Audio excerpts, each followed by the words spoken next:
अनिल को बचपन से बाबा, जोगियों और जंतर मंतर पर बड़ा भरोसा था। उसे कोई कुछ भी जादू टोना बता दे, कुछ भी कह दे, वो तुरंत मान लेता था। अरे अनिल भाई, यहाँ कैसे? ओ मिहिर, कैसे हो? पूरे 10 साल बाद तुम्हें देखा है। बस ठीक हूँ। ऑफिस के काम से 2-3 दिन के लिए यहाँ आया हूँ। अच्छा अच्छा। अरे तुमने आज तक ये हरा पत्थर पहन रखा है? हाँ भाई, कॉलेज के समय पूरी पॉकेट मनी देकर उस जादूगर से पत्थर लिया था। उसने कहा था इसे पहनते ही मैं बड़ा आदमी बन जाऊंगा। तो भाई पत्थर ने कोई कमाल दिखाया? अभी तक तो नहीं, पर मुझे यकीन है जल्द ही कुछ होगा। मैं तो तब भी कहता था, आज भी कह रहा हूं, ये सब जादू मंत्र कुछ नहीं होता दोस्त। तू देख ना, ये अंगूठी मुझे बड़ा आदमी जरूर बनाएगी। चल, भगवान करे ऐसा ही हो। कुछ दिन बाद अनिल एक विज्ञापन पढ़ता है। चेहरा देखकर भविष्य बताने वाले बाबा। बाबा जी से पूछ आता हूँ, मेरा भाग्य कब बदलेगा? अनिल बाबा के पास जाता है। आइए आइए, ये बाबा हिमालय से आए हैं। 25 सालों तक बर्फ में रहने के बाद बाबा ने ये सिद्धि पाई है। सिर्फ 5,000 रुपए दीजिए और अपना भविष्य देखिए। 5,000? ये तो बहुत ज्यादा है, कुछ कम नहीं हो सकता क्या? यहाँ क्या प्याज बिक रहा है जो तुम मोल भाव कर रहा है? पूरे पैसे निकाल वरना निकल ले। अरे नहीं नहीं, मैं तो मजाक कर रहा था। ये लो पैसे। बाबा जी, मैं बहुत परेशान हूँ। 10 साल से बड़ा आदमी बनने के सपने देख रहा हूँ। ये सपने कब पूरे होंगे? कभी नहीं। तेरे चेहरे पर लिखा है, तू अगले 2 महीने में मर जाएगा। ये आप क्या कह रहे हैं बाबा जी? यही सच है। अनिल रोते रोते घर आता है। रात भर वो कुछ सोचता रहता है। सुबह होते ही वो बैंक चला जाता है। सर, मुझे 1 करोड़ का लोन चाहिए। ठीक है, आप जरूरी कागज ले आइए। अनिल को लोन मिल जाता है।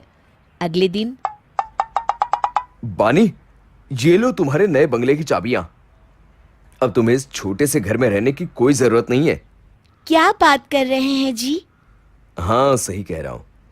जल्दी तैयार हो जाओ, तुम्हें अपना नया बंगला दिखा कर आता हूं। बानी तैयार होकर बाहर आती है तो देखती है बाहर एक चमचमाती कार खड़ी है। क्या क्या ये कार हमारी है? हाँ हाँ, हमारी ही है। आओ बैठो। अनिल बानी को बंगला दिखाकर घर ले आता है। अगली सुबह बानी, अगले महीने हम बंगले में शिफ्ट हो जाएंगे। उससे पहले सिंगापुर घुमाते हैं। क्या ये सब क्या हो रहा है? कहीं मैं सपना तो नहीं देख रही? नहीं, ये सब सच है। घूम के आते हैं, फिर मैं तुम्हें सब बताऊंगा। कुछ दिन बाद सिंगापुर से लौटते समय, ए जी, अब तो बताइए, इतने पैसे आपके पास कहाँ से आए? देखो, तुम घबराना मत, मेरी बात ध्यान से सुनो। बोलिए। अब मेरी जिंदगी बस 1 महीने की और है। हाय, मैं मर गई। नहीं नहीं, तुम नहीं, मैं मरने वाला हूं। अब चुप होकर मेरी बात सुनो। बोलिए।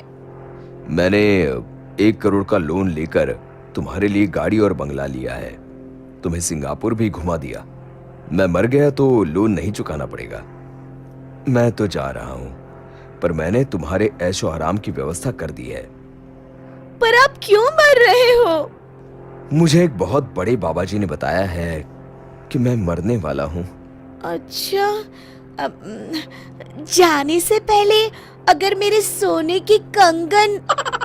मैं मर रहा हूं, तुम्हें अपने गहनों की पड़ी है।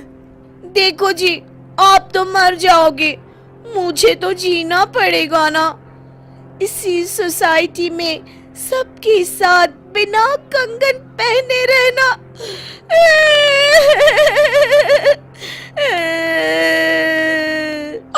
अच्छा, चलो कुछ पैसे बचे हैं, तुम कंगन भी ले ही लो। 1 महीने बाद।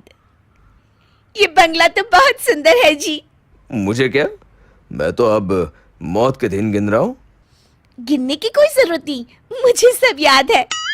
कल 2 महीने होने वाले हैं। हे भगवान, कैसी बीवी दी है तूने मुझे, मेरी मौत का दिन याद किए बैठी है। अगली रात। अभी तक मुझे कुछ नहीं हुआ, हो ना हो आज रात को ही मेरा टिकट कट जाएगा।